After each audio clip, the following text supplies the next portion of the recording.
नया साल हम सबके जीवन में नई खुशियां लेकर आए, इस कामना के साथ आज हम आपको बताने जा रहे हैं वास्तु के कुछ उपाय।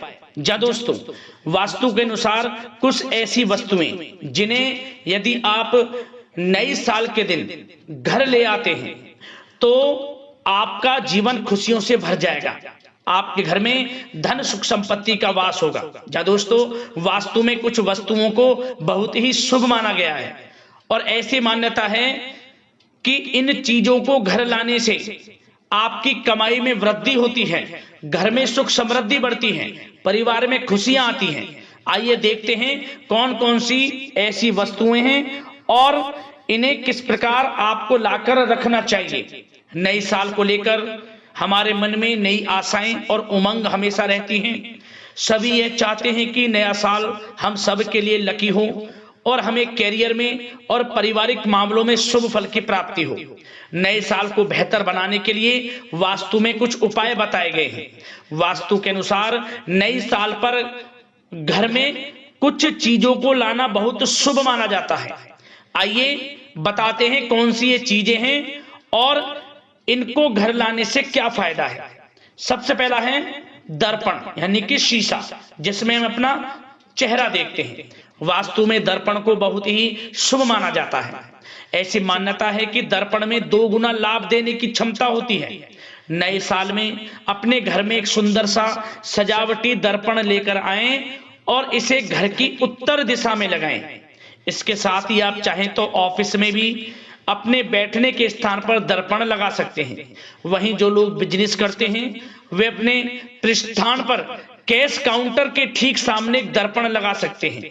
ऐसा करने से निश्चित ही आपकी कमाई में वृद्धि होगी। अगला है बांस का पौधा। दोस्तों, बांस का पौधा समृद्धि और लंबी आयु का प्रतीक माना जाता है। साथ ही नकारात्मक ऊर्जा को भी अवशोषित करता है। इसे घर में ड्राइंग रूम में रखें। सोफे के पास सेंट्रल टेबल के बीच में बांस का पौधा रखने से आपके घर की तरफ धन आकर्षित होता है। यदि आपको घर में रसोई है, रसोई में किसी प्रकार का कोई वास्तु दोष है तो वहां बांस का पौधा रखने से उसके अशुभ प्रभाव दूर होते हैं। घर में धन सुख संपत्ति का वास होता है। यह भी माना जाता है कि घर में बांस का पौधा रखने से परिवार में सभी सदस्य निरोग रहते हैं और आपकी आयु भी बढ़ती है। और दोस्तों, अगला है तुलसी का पौधा। दोस्तों, अगर आप नए साल के दिन घर में तुलसी का पौधा लाएं या फिर तुलसी का पौधा लगाएं तो आपको बहुत अधिक लाभ होगा। माता लक्ष्मी की कृपा आपके ऊपर बरसेगी। दोस्तों, अगर तुलसी में आप शुक्रवार के दिन मीठा जल भी डालें या फिर गाय का कच्चा दूध डालें तो उस घर में कभी भी धन की कमी नहीं रहती। माता लक्ष्मी की सदैव आपके ऊपर कृपा बरसती है। साथ ही साथ दोस्तों, अगर घर में तुलसी का पौधा नहीं है तो आप जरूर लाएं नए साल के दिन। यदि है तो उसे अच्छे से देखभाल करें। तुलसी का पौधा घर में सकारात्मक ऊर्जा और सुख समृद्धि लाता है। इसे उत्तर पूर्व दिशा में रखें और नियमित रूप से जल अर्पित करें। और साथ ही साथ आप इस दिन नए साल पर आपको शंख जरूर लाना चाहिए। दोस्तों, शंख को काफी शुभ माना गया है। सनातन धर्म में शंख को पूजनीय माना जाता है। किसी भी पूजा पाठ में शंखनाद करना अनिवार्य होता है। सनातन धर्म में शंख का बहुत महत्व है। अगर आप शंख को घर में लाते हैं नए साल के दिन तो इससे आपके घर में धन सुख संपत्ति का वास रहेगा। इससे सुख और समृद्धि का आगमन होगा। नए साल पर अपने घर में शंख जरूर लाएं आप। और दोस्तों, अगला है मोर पंख। आपको बता दें, नए साल के दिन मोर पंख घर में जरूर लाना चाहिए। मोर पंख भगवान श्री कृष्ण जी को बहुत प्रिय है। आप घर के उत्तर पूर्व दिशा में मोर पंख को रखते हैं तो फिर आपके घर में ये समझ लें कभी भी किसी प्रकार की कोई कमी होगी ही नहीं। घर में मोर के पंख को रखना काफी शुभ माना जाता है।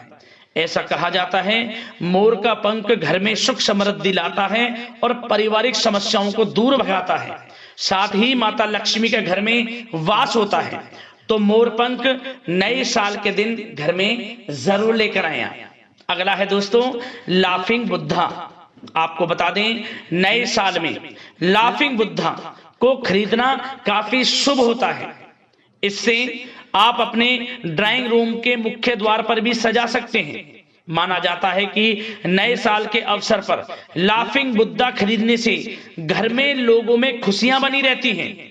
वास्तु के अनुसार लाफिंग बुद्धा को सही जगह पर लगाने से धन की कभी कमी नहीं रहती। ध्यान रखें आप इसे अपने घर के मुख्य द्वार के पास ही कहीं रखें। क्या होगा? सकारात्मक ऊर्जा का घर में प्रवेश होगा। मतलब इस प्रकार इसे रखें कि सब लोगों की नजर प्रतिदिन इसके ऊपर पड़े। इससे क्या होगा? सकारात्मक ऊर्जा घर में रहेगी, सबके अंदर पॉजिटिव विचार रहेंगे और आपके घर में धन सुख संपत्ति का वास रहेगा। तो लाफिंग बुद्धा को आप जरूर खरीदें नए साल के दिन। अगला है दोस्तों चांदी का कछुआ। आपको बता दें चांदी का कछुआ शुभ माना जाता है। इसके साथ ही घर में सुख शांति बनी रहती है। चांदी का कछुआ लाने से सकारात्मक ऊर्जा घर में प्रवेश हो जाता है और उस घर में माता लक्ष्मी का सदैव वास रहता है। और दोस्तों अगला है फिश पॉट यानी कि एक्वेरियम। वास्तु में मछलियों को सौभाग्य का सूचक माना जाता है और घर में एक्वेरियम का होना आपकी संपन्नता का प्रतीक माना जाता है। तो घर में एक्वेरियम लाने से आपके घर में सुख समृद्धि बढ़ती है और सभी प्रकार की बुरी नजरों का भी अशुभ प्रभाव दूर होता है। नए साल पर घर में एक्वेरियम लाने से आप सोच विचार अवश्य करें, जरूर लेकर आए। इससे आप जब लाएं अपने घर में एक्वेरियम फिश पॉट तो आप क्या करें, इसको घर की उत्तर दिशा में ही चुने। उत्तर दिशा को धन की और भगवान कुबेर की दिशा माना जाता है।